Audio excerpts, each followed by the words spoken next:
So I'm over here digging through your candy cauldron and, in a sense, playing Russian roulette because some of that stuff is a little on the aged side. Ancient beyond measure. Yeah. That Snickers tasted a little bit like dirt, I think, because the peanuts were going back to their home.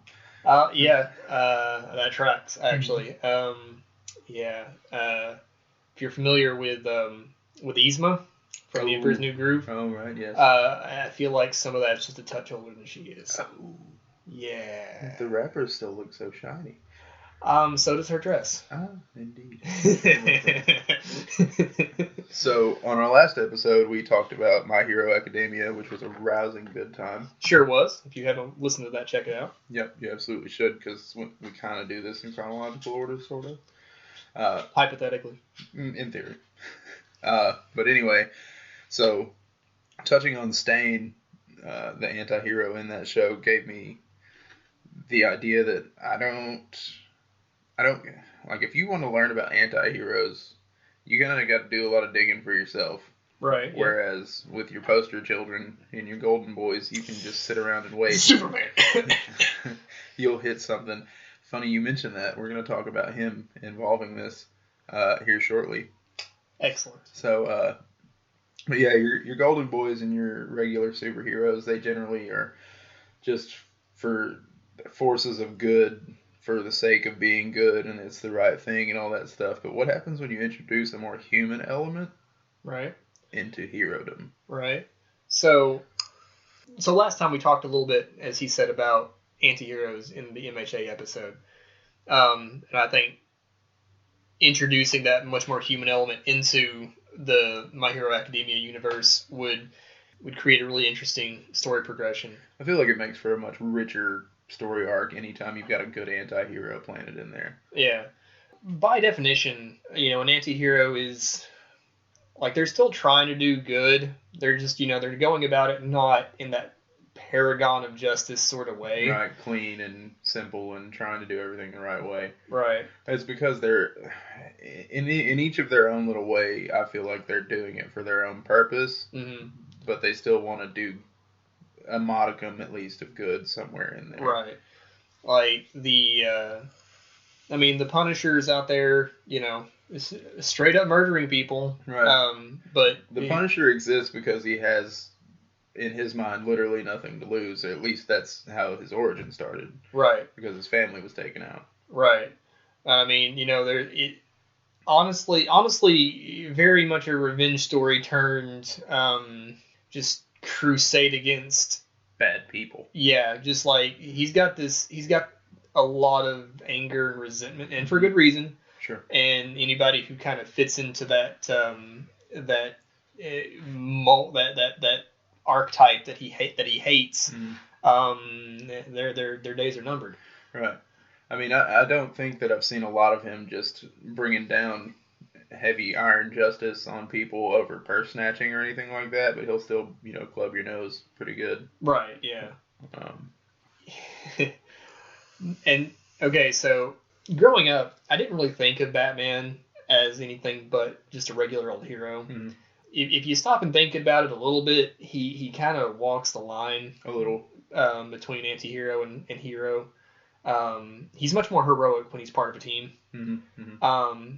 But Batman straight up will break your nose over a stolen purse. Indeed. And and that's how we wind up losing so many Robins. Mm-hmm. Yes, he crosses that line, and a little bit of time to go be Nightwing. Mm-hmm. Right, go be Nightwing, or find a different job or something. Right. Yeah. So like the Punisher, obviously he's got a backstory, and he's doing the basic gist of this is that the ones that come to mind the most quickly for me had something taken from them very big. Right. So you've got Wade Wilson, obviously, arguably one of the most favorite anti-heroes at the moment. Yep. Because he's, And if you're not familiar with his actual name, you can certainly be forgiven. Better known as Deadpool. Right. The Merc with a mouth. Right. But yeah, no. And Deadpool's so heavily favored, I feel like, because he brings such a ridiculous amount of comic relief along with him. Oh, yeah. And so I think a lot of people relate to that. I mean, like I said, he's funny. but I think a lot of people also want to relate to Deadpool so much because to some degree they wish that they had that ability to, for lack of better verbiage, not give a fuck. Oh yeah. So I see that a lot. Now, in my theory, in analyzing personalities and stuff, I feel like that's a lot of reason why he's a favorite of so many people. Yeah. Excuse me. I mean, he's in a really good position. As you said, he brings a lot of humor, mm-hmm. and oftentimes, like, same page in the comics, like, you'll go from like just this really gory bloodbath scene to some like a dark, brooding, look of a panel to this fourth wall breaking nonsense, riding a rainbow pooping unicorn. Yeah, slapstick, one lining, and it's all and because he's a little bit on the cracked side. Mm-hmm. It's all perfectly lore friendly. It's in character, right? So it all flows so well, and just like you said, he doesn't care. Mm-hmm. Because he doesn't have to. Right, he can't be unalived. Right, I mean, not for long anyway. No, I mean he's tried. Right. Come back from like a single cell. Right. There's just like with the Punisher, there's anti-heroes so often touch on some like the parts of us that really just want to come out and play, mm-hmm. but that's not super socially acceptable. Right, obviously, and that's maybe even to lead into my favorite subject. The next one we'll jump into is just this. You see, and maybe it's a little bit on the edgelord type side, but you see this part of your personality being acted out in a way. I mean, it's a lot to really dive into on that, but there's a part of you that wishes you could, maybe not that you wish you could, but you can relate to because you can see some similarities between whether it be the character or what they're dealing with or what have you that closely relates to a similar subject in your life, or maybe just an exaggerated version of that. Right. But I was talking about Venom. If anybody knows me, I'm a huge Venom fanboy. I've seen the shirt. Yep, I've got a few of them. Yeah, you do. One of them's literally falling apart. Eventually, I'll just have to frame it on my wall. My wife can turn it into a blanket. I'm in for that. We can talk about that. It's sweat soaked. It's got holes in it, but it is literally one of my favorite T-shirts, and I got it at Walmart for like $8, like 7 years ago. Nice. But so Venom, again, not to sound like an edgelord, but the character himself, Flash Thompson specifically, was just this normal. I mean, he was a jock, so he was kind of a dick. Right. And parts of me, I can see myself in that. And then his unabashed hatred for his rival, his human rival, just is so strong that when he comes into contact with the alien suit that is Venom, manifests so much stronger because that's part of the suit's like biology, is to enhance feelings and abilities that are already super strong. So his hatred for Peter Parker, combined with the fact that the symbiote's first Earth host was Peter Parker. Right. Didn't go over so well. Right. So, and that's why, if anybody didn't know, that's why Venom's powers are in ways similar to Spider-Man's, because the symbiote also takes the stronger abilities with it in its own version of that when it moves on to the next host. And I think, so just to really pick it apart, just that part, even just regular people, even people that you maybe don't get along with, or to take it a step further, that you just really hate, can have a bearing on who you are and the things you do later on. Right. And Venom's a really cool character, in part because he's actually two characters. Well, I mean, at this point, 5 or 6. Because there's Venom the symbiote, mm-hmm. who has thoughts going through his own head, right? And then you have the various hosts, and then kind of who they become together, right? Just like Flash Thompson and Peter Parker were very different. There was a very different result from them wearing Venom. Oh God, and Eddie Brock! I can't believe I skipped over Eddie Brock. Yeah, Jesus. And then Eddie Brock's a whole different story. Oh, absolutely. But honestly, kind of in my opinion, I feel like Brock might be the best Venom Wrangler, so to speak. Yeah, absolutely. And it's also kind of different from most other anti-heroes in the sense that, like the Punisher, he's very much like Liam Neeson in Taken. He has a man possessed. He has a very specific set of skills. Right. And that those skills are the means to his end. Mm-hmm. Venom himself is the means to the end. Right.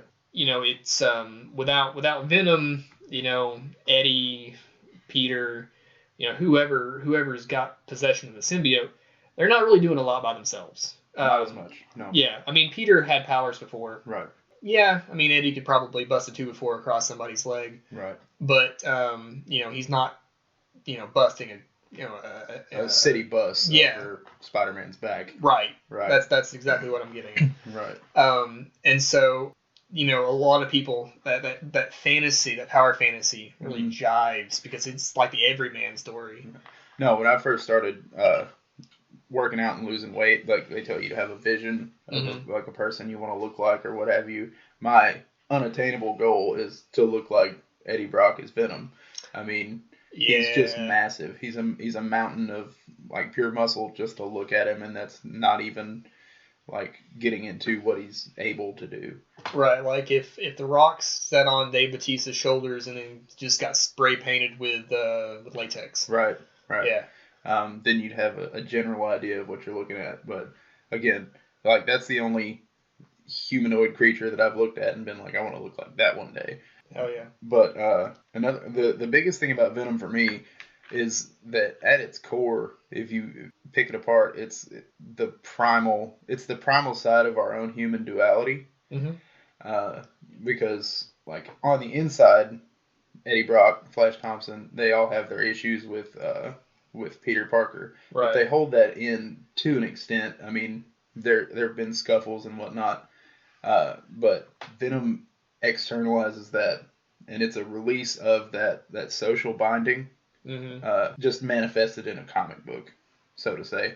But those are the cases that I really like to pick apart. Like when Venom first hits the scene, he's just a villain. Right. He's just bad. He's tearing things apart. He's killing people, biting their heads off. But then you also, as stories progress, see him team up with not just his nemesis, adversary, however you want to put it, but like other heroes. Mm-hmm. Again, it's generally as a means to his own end because he, for whatever reason, can't do this particular act alone. Right. He needs something from each of them or whatever. And I just really like watching that character evolve. The reason I poked fun at the Red Cape earlier was because in a crossover, and this is something that I take great pride in, like rooting for my favorite sports team. In a crossover, not a big Superman fan, Venom has taken Supes out. Like, he has fought Supes and won. Yeah. Which is even more impressive because Venom's abilities and the powers that he comes from and stuff don't hold any necessary like weaknesses against, or like don't hold any of Superman's weaknesses. Right, yeah. So he just beat the crap out of Supes on like purely being on a higher level, in my opinion. Yeah. And and even though there's a lot of weird power scalings in some of these crossovers, sure. Honestly, I think anytime Superman takes the L, I think that's good writing. Oh, absolutely. I'm here for it. The dude has got a list of powers and abilities a mile long, and he is for a lot of people the benchmark for what a superhero is supposed to be. And just to see the Man in Black just lay him down, I get giddy like a schoolgirl. It's a beautiful thing. Yeah. There's I don't know if you're familiar with like Injustice or any of that storyline. So it's one of it, and honestly, Superman becoming evil sort of become like a bad party line at this point. It's been done a few dozen times now. Right, because what happens if the most powerful creature on Earth or whatever just goes rogue? Right, Batman tells you, "I told you so," and then we takes care of business. Right. spits kryptonite in his face and so on and so forth. There's, even though he goes straight past Antihero and goes straight basically to villain. Mm-hmm. Like, for someone as powerful as Superman, I feel like it still touches on the same thing the same emotions that a lot of anti-heroes are fueled by. Right. Because Superman has no parallel on our planet for the most part in his universe. Sure. Closest thing to Superman on Earth is Dr. Fate or Green Lantern. Right. Wonder Woman can give him a good smack across a lake, but right. Typically he wins out. Mm-hmm. But there's practically nothing he can't stop. By taking over the entire world, essentially, and instituting this iron law, I mean, he does stop thousands of murders every day. Mm-hmm. He stops so much crime and so much hurt just by killing Lex Luthor. There's a lot of stuff that he stops by going full evil. And I think that bit, the desire such a strong desire to make a difference and improve people's lives, that you're willing to kind of cross traditionally heroic lines. I feel like that's really what drives a lot of the sort of anti-heroes. Right. And it's what makes them such interesting and complex characters, is that they're kind of becoming a little bit of what they hate. Mm-hmm. Sometimes to take care of the problem, so to speak. I'm sorry to interject. Go. No. And again, I'm a Venom fanboy, so I'm going to keep coming back to this. But that's another thing that I really appreciate about that character in specific, because there are moments of clarity, I'd say, mm-hmm. where the symbiote isn't holding on as tight or whatever, right? Or they're not quite as amped up, where the human host is able to battle itself back to the surface in the moment and be like, this feels wrong.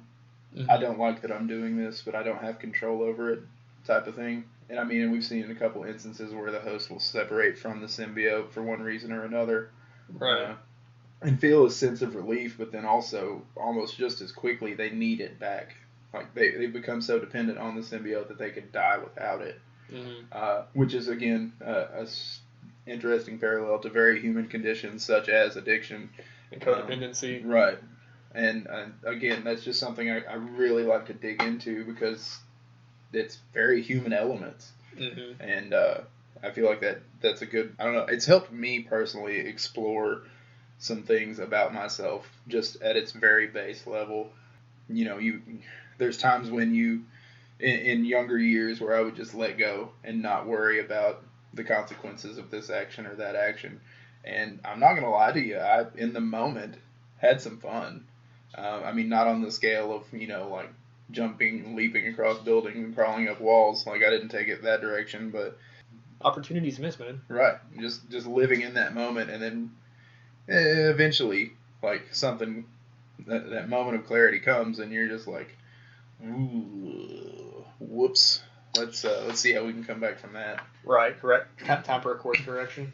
Sure. Yeah. Like, there's, and I think that, people are like, oh, comic books shouldn't be political or social statements or whatever. But the best comics have always been a commentary on something. Absolutely. Maybe not necessarily politics, but the psychology. The state of the world, psychology of people. Mm-hmm. If you're, there's a place for comics that are just mindless fun. Sure.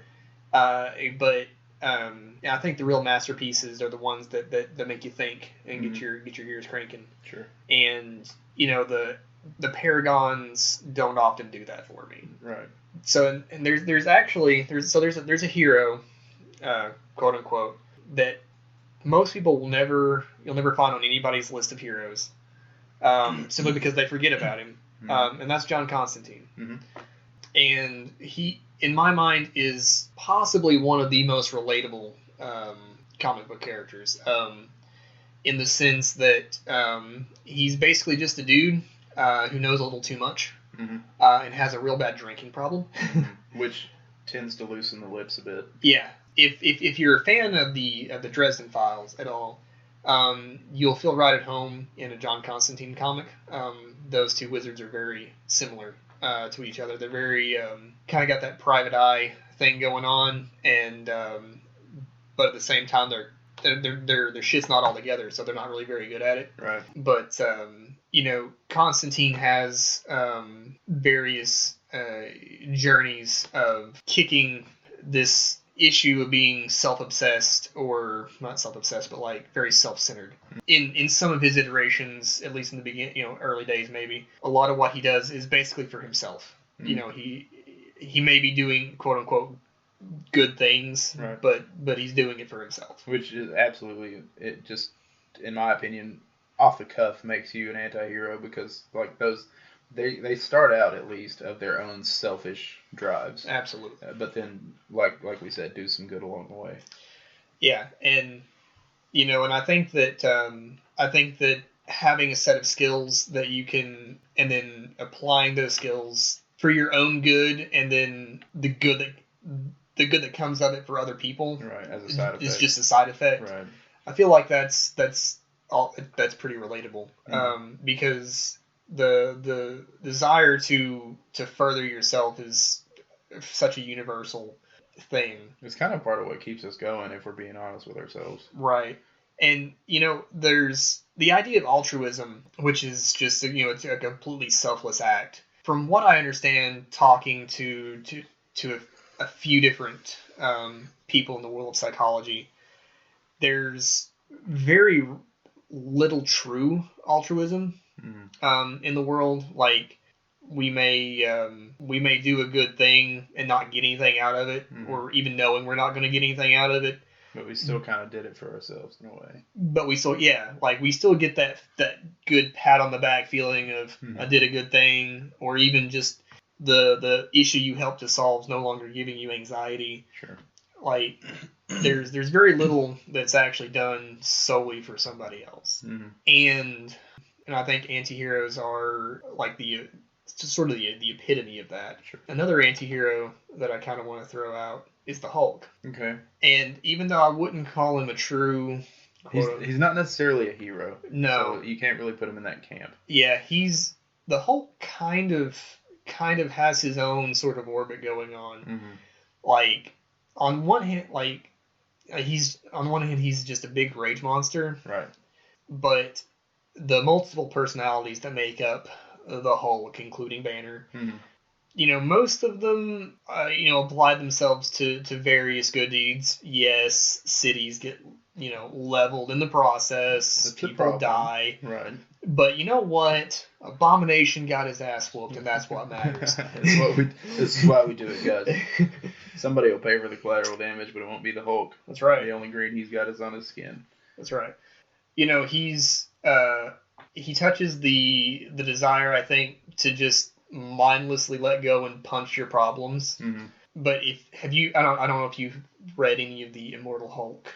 No, I've not read any, but I have dabbled and picked up on some like headlines here and there. So it was a really, everything about the Immortal Hulk was fantastic. I loved it, but it really touched a lot on several of the Hulk personalities and the interactions between them and Banner, and so you really got to, like, it felt less ragey and much more like thought out. Very good.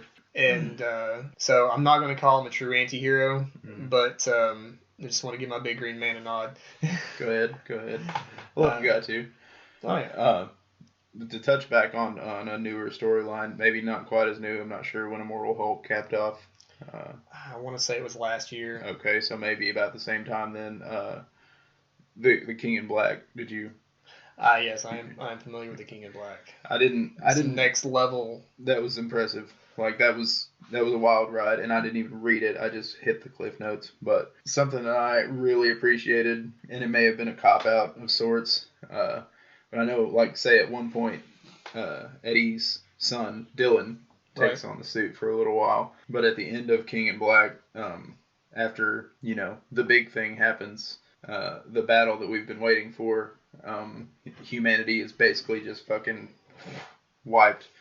But the cool thing that I thought it was really like, okay, they finally gave my man some love, was that Venom threw being on Earth for as long as he had been, and all his adventures and whatnot, had basically become a codex of human life, and he was able to like recreate humanity.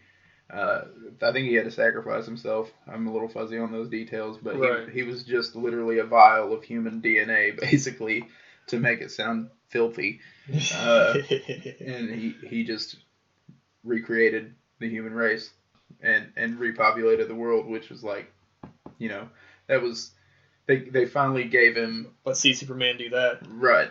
No, he could take him down, but I don't see him, repopulating. But yeah, I just thought that was Venom is cool because Venom is cool to me, but to give him something so large, like a character who started out as just a problem for Spider-Man, and then he became Agent Venom for a little while. Yep. That was kind of a cool take. And then at the end of his penultimate, story arc, literally saved, you could argue, billions. Right. And even gave new life to a place that some would argue that he wanted to destroy. Yeah. I just really appreciated that from a guy. Yeah, and you mentioned how he just kind of started out as a problem for Spider-Man. Same thing sort of with Harley Quinn and Poison Ivy. The Harley Quinn started out literally as just the Joker's girlfriend in the animated series. Like, wasn't a comic original, just was just sort of this one-off character because Joker needed a love interest. Mm-hmm. And first, I mean, she's gone through a long evolution and was an icon even before you could ever even begin to call her something even resembling heroic. Same thing with Poison Ivy. Poison Ivy was just sort of not even. I don't want to call her B tier, but she wasn't exactly like a top tier threat. Right. But she's gone from being that to like being a cultural icon alongside Harley, and now they're like they're honestly like you can sometimes count them amongst the Bat family allies. Sure. And not to detract, but I mean the animated series was what, mid 90s, early 90s when that started? Yeah.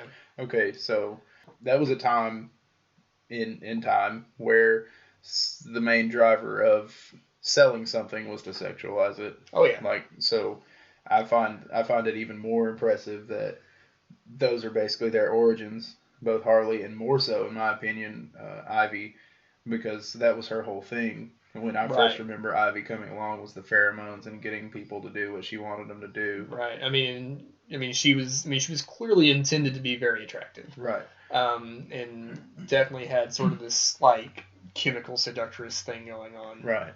And to see those characters become, like you said, allies too, in some circles, like a huge bat signal of like heroism. Right. I really love that character development because I've watched it since I was 5. Yeah, same.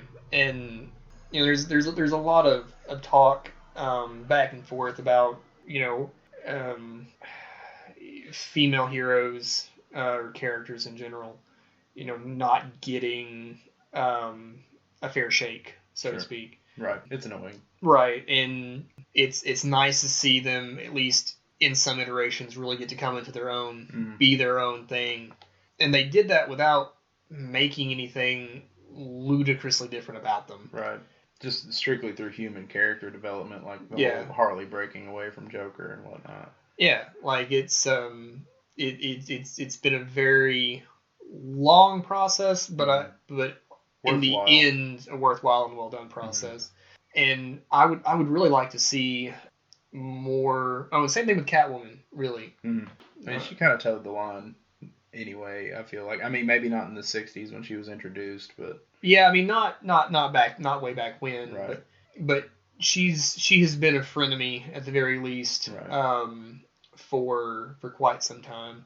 But and the thing, so Harley's motivations weren't really all that three-dimensional for a long time. Since then she's kind of become this the poster child for liberation, especially from like shitty relationships. Right. But and her backstory's been expanded. The things that Joker did to drive her nuts, and stuff like that. It makes sense. It's not super relatable, but it makes sense. Poison Ivy, I mean, like OG eco terrorist, in my mind. Like, wants to save the planet. I get that. I feel that. Sometimes I wish I could just unleash killer plants on all the dirty humans myself. Right. By the way, if anybody's got any plant serum, I'm down. Test subject number 1. Oh. I just get the corpse plant. And I just walk around smelling like a dead body all the time. And people would definitely stay away from you. That might be helpful, actually. It does feed to the introvert side of things. Yeah. But anyway, she just wants to save the planet. I get that. Catwoman just wants to steal shiny things and be rich. Can we blame her? No. I mean, what? Honestly, why are we sitting here, man? There's crime to do. No, if you're of the ability to, I'm not condoning theft. No, shame on you. The Antiheroes will come. but because Catwoman tends to take from things much larger than one person. I mean, it's not like it's generally a company or a large museum that's making tons of money off of something that they probably don't even own or that should be used for a greater good. Right. And they just hold it to keep anyone else from having it. Right. And she's like, yeah, this will pay a few bills. Yeah. And just generally struts out with it. And, oh my God, where'd my stuff go? I don't know. Yeah. I mean, she's a cat burglar, not a purse thief. Sure. Right. And that's a very good point. She, not exactly a Robin Hood, but she's definitely robbing the rich. Right. And let's be real, guys. We're people out here. Even the goldenest of you boys or girls, given the opportunity, if you knew it wouldn't harm someone, you would at least think about it. Oh yeah. There's a lot of folks out there who get very angry at one corporation or another, and you'll start to see whole threads pop up about shoplifting, living crap out of some particular company, and breaking down like security policies and stuff. And I'm just like, y'all gonna go to jail? As someone who has lived a very short life of petty crime in my past, it's all great. It's good, and you do get a thrill out of it. That's the scary part of it until you get caught. And for this guy, it took one slap on the wrist, and I was done. I still have PTSD when I hear the alarms go off. Oh yeah. And I don't do that anymore. But yeah, that is the scary part too, though, because especially, I mean, people like us, just your normal folks doing a 9 to 5, trying to find time for the things we enjoy in the middle. Anything that gives you that weird little thing in your brain where it's like, ooh, this is fun, and nobody got hurt. It's very easy to get caught up in that, I'll say. Yep. And I've never really thought about how many of the characters that I like because they touch really specific tendencies in me. Mm-hmm. Like I enjoy collecting things. It's not a compulsion, but I see a stack of shiny cards and I'm like, be real cool if I had them all. Right. Gotta catch them all. Thanks, Pokemon. Yeah.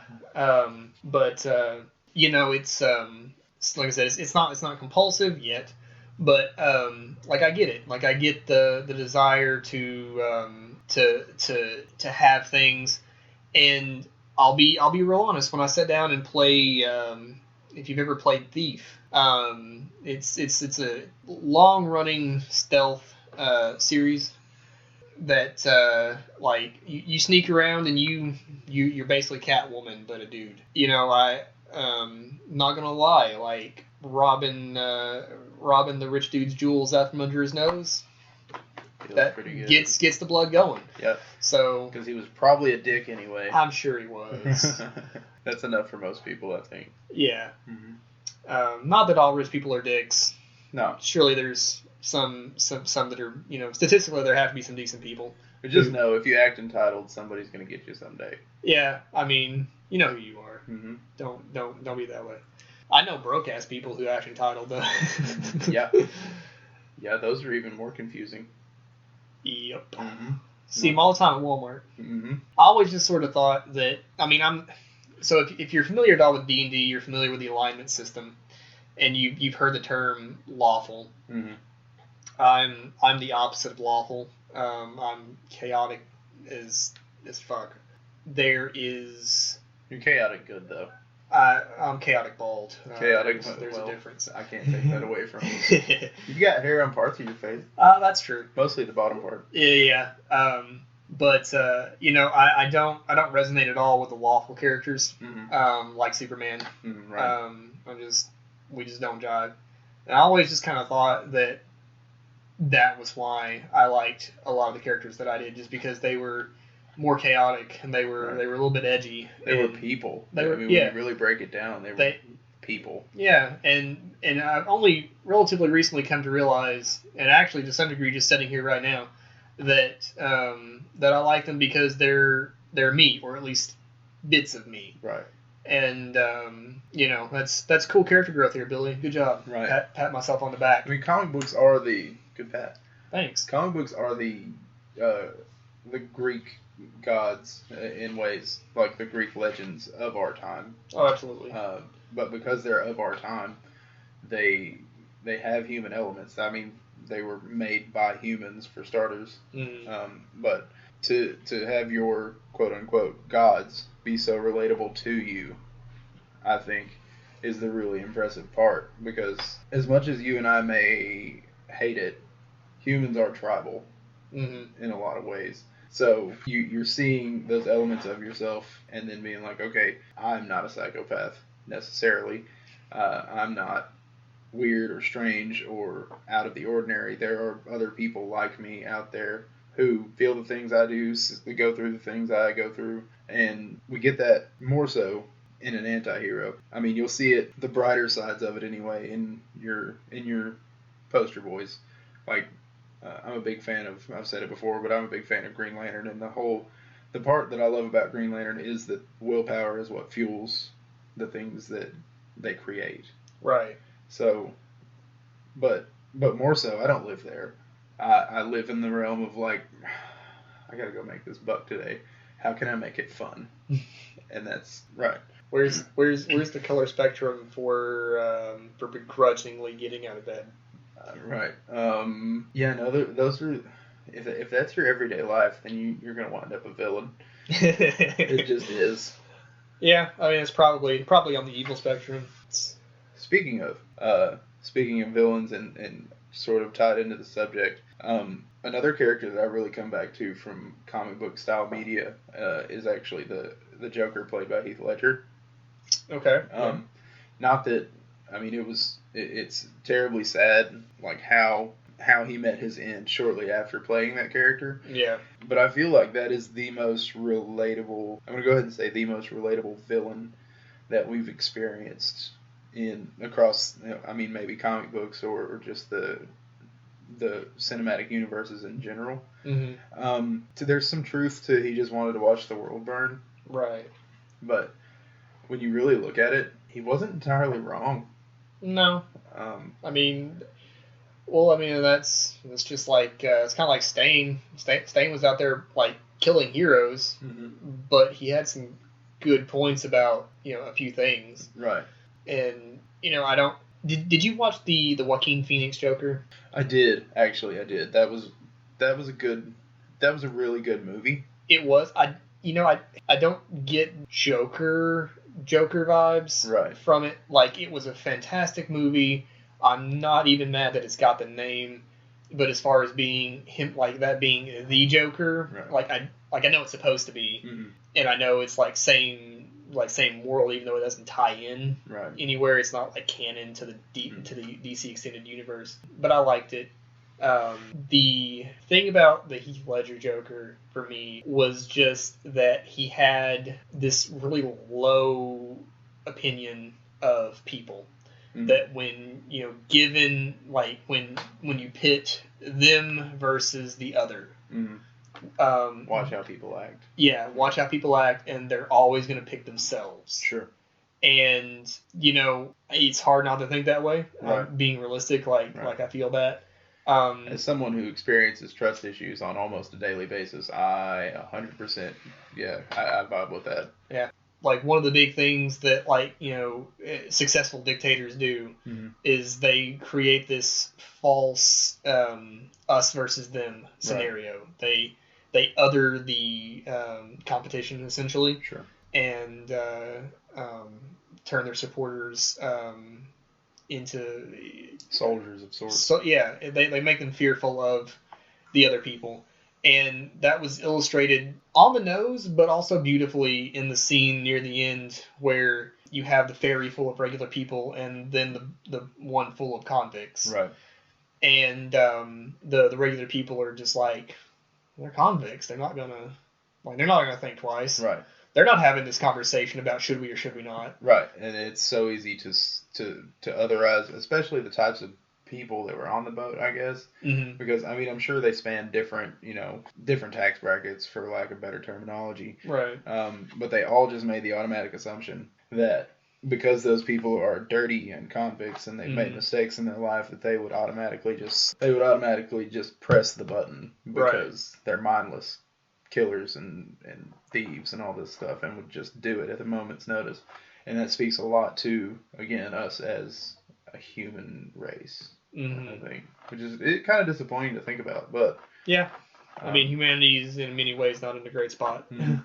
But then he did some wild stuff, like he was targeting someone, but he just blew up a hospital, and that was probably not cool. No, that was bad. But I mean, they're not saying he was right. I'm just saying he had some points. Right, and that was really what was so cool about Heath Ledger's Joker. Is Heath Ledger's Joker was the first Joker that was relatable at all. Yeah. Like every Joker prior to that is just crazy for the sake of being crazy. Right. And he was crazy with a point. Right. And I would say, even argue, that the Joaquin Joker would be a very easy ramp up into the previous. We're not going to talk about the tattoo face Joker. That was let me just touch on it though while we're on the subject. Okay. The Suicide Squad Joker, and they did that. He who shall not be named. Oh man. And then they did that, and then everybody was like being edgy and cool, and they're like, I want to love like Harley and Joker. I'm like, no, you do not, you imbecile. Have you watched the movie? Have you done any of the research? Did you skip the part where he electrocuted her? Right. Apparently. Yes, I think you did. That's not love, folks. What about the vat of chemicals? Again, not love. Or the part where he was whoring her out. Oh, yeah. I actually made it. No, I do remember that part. I mean, she seemed okay with it, but still. Right. No, like, that's not the kind of, in my opinion, the kind of relationships that you want to embody on any level, even if it's not real. Like, that was meant to advertise to you that this is not okay. But then you see, like, you'll still see people. Maybe it's not a coercion to not, but more of an illustration of the fact that people will still. Maybe. I think to some degree the thing that makes people quote unquote want what Harley and Joker have is they want the obsession and the fascination. Right. Harley and Joker are very much like literally crazy about each other. Yes. And not just in the fact that you want to spend all your time together, but that you will do literally anything to get back to that person. Right. Which isn't healthy. No. But I do think though that's what a lot of people are latching on to. They think that's what they want, but that's not. Yeah. That's even if it like on the surface level is what they want. It's not good for them, and it's. If they don't have that, they will be better for it. Absolutely. And some people it takes getting a taste of it, I think. Yeah. But then some people just get so wrapped up in it. Yeah. That's all they know. They think that's how it's supposed to be. Yeah, and psychology's fun. Psychology is fun. Mm-hmm. My wife is a psychology major. sometimes she'll say something and it just hits like real profound. I'm like, Oof. Never thought about that. Holy Right. crap! All right. Well, time to pick apart all my previous Neat. interactions with people, because that's what I do. I'm not a psych major. I just like to people watch and then try to understand why they are the way they are. Yeah. Which is insanity of its own type, I think. Right. Because people will just people. Yeah, I'm kind of the same way. I'm not as much of a people watcher. I actually avoided psychology as a subject, like the plague. I took U.S. government as a social science elective to avoid taking psychology. Interestingly enough. Yeah. It's still the same thing. Yeah, just on a much more broader scale. Right. I didn't realize that at the time, but you anyway, never do. You no. never do. That's how they like it. Yeah. But yeah, psychology is real neat, and I still don't think I want to study it, but it is a fun topic. Mm-hmm. It's really fun too, and maybe that's part of why I'm so obsessed with the certain characters that I'm obsessed with, is to make them more human, and to apply those human traits to them, because it again makes them more relatable, and then you can see on a less grand scale why other people do what they do. Right. Because I believe understanding the enemy is the first step to beating them. Sun Tzu said, "Know your enemy and know yourself, and victory will never be in doubt." Old Chinese guy said it's got to be true, right? Oh, absolutely. I trust a fortune cookie more than I trust most people. So. I mean, fortune cookie can't decide to lie to you. Entirely true. I 100% agree with you. And I think that some of it is done on purpose. Like they take these very human traits and exaggerate them to immense proportions just to make their illustration. Right. But some of it I also think is, whether it's writer self-insert or osmosis. Sure. I think some of it is accidental and kind of takes on a life of its own. Sure. I mean, Venom was introduced in, here I go again, 1984, I think, when the suit eventually, finally latched onto Spider-Man. Nerd! Right. It's bad.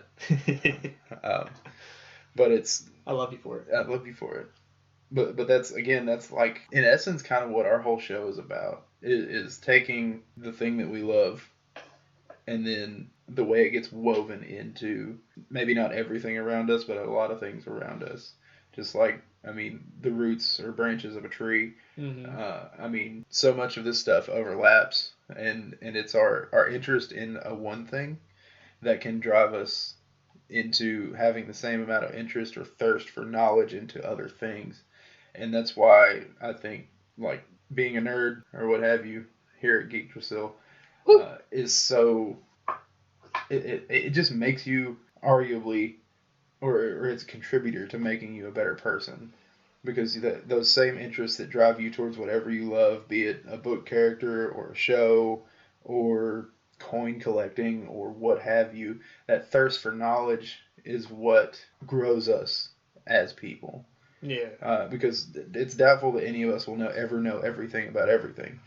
But as a collective, my brain hurts just thinking about it. As a collective, the little bits and pieces of knowledge that we pick up in our own separate lives, day to day, or what have you, creates this mass of knowledge. And some of it may mean nothing in the grand scheme, but it can still advance our own things in the process.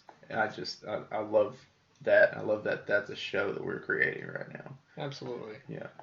I've had an absolute blast. Largely, these will be released chronologically. This is the third one that we're recording, and as soon as we're done recording, I'm looking forward to the next one. Absolutely. As soon as the last episode was done, it was probably before I even went to bed that night that I was like, I think this is going to be our next one. Yeah. No, you hit me up. You hit me up and you were like, "Hey, Billy." Listen. Right. And I feel like we still didn't get... We could have kept going. It's been a weird week at my house. Newborn. Sleeping's weird. Lots of... even though I'm not doing the 9 to 5 thing at the moment, I'm still insanely busy doing other, side projects and stuff. Oh yeah. But this is something I've been looking forward to, like you said, the moment we shut the mics off last time. So, yeah, no, and I never thought of myself as being a podcaster, or I used to be horrified at the idea of winding up on a talk show as a kid. Oh So yeah. this is kind of funny how it comes full circle. I always, so like, being a '90s kid, I got to see the evolution of the internet into what it is now. Right. And I used to think that people who were on the radio were like I knew they weren't celebrities, but I was just like, hey, it'd be cool to be on the radio someday. It'd be cool to be, like on TV someday or something. Mm-hmm. But now we just have the ability to make our own radio stations, Right. basically, just because we want to, and it's so cool to be able to, instead of talking to a rando or whatever, being able to sit down and just make a fun show with my best friend. Mm-hmm. It's crazy, and what a time to be alive. Absolutely. So I was gonna say, if you've been listening this far, congratulations. You've got a very eclectic set of interests. But we're actually going to work on a Halloween week, I think. Yes. And hopefully we also have our first video episode to go along with this audio. So if you're a Halloween nerd, if you get into the dressing up and, horror stories or beasties and monsters and stuff like that, be ready. Absolutely. We're not dropping names just yet. Right. Just to kind of keep the mystery, but expect cryptids. Absolutely. It'll be a series of shorter episodes. Sure. About 20-ish minutes, give or take. Because we've got a few that we've wanted to cover, and I think Halloween, you got your own stuff going on if you're into this kind of thing anyway. So oh yeah, you maybe don't have an hour to sit while you're picking out your bunny ears or what have you for your costume, but still, I think it's going to be a lot of fun. And anyway, this will be, if everything works out right, these episodes will drop the week of Halloween. I think it's what we shot for. Yeah, something like that. The Halloween episode. Oh yes. Right. I think if I remember the plan correctly, we were going to start basically like a 7 days of Halloween sort of thing, like lead up to start the week before and lead up to the big day. Right. So I'm excited about it. I'm really looking forward to it. We'll be able to see if we can handle expansive recordings and dropping episodes daily. Yeah, see if we're committed. This will be our first real challenge as podcasters. Yep. So keep watching. Listening. Keep listening. Mm-hmm. Stay tuned. We really hope to see you there. And I'm just going to go ahead and say it because I don't have all of the ones picked out on my side of things. But if you have a cryptid that you think is lesser known that you would like to hear us talk about, go ahead and shoot us a message or drop it in some comments or something like that. Write us a review. This episode should be live prior to that week. Mm-hmm. So definitely hit us up. There should still be time. Yep, should be. But if not, sorry, you got left behind, and we'll catch you on the next one. So to say, there's always Halloween next year. Yeah. Actually, there's really only 2 holidays in the calendar year. There's Christmas Eve and Christmas, which I roll into one essential holiday. Right.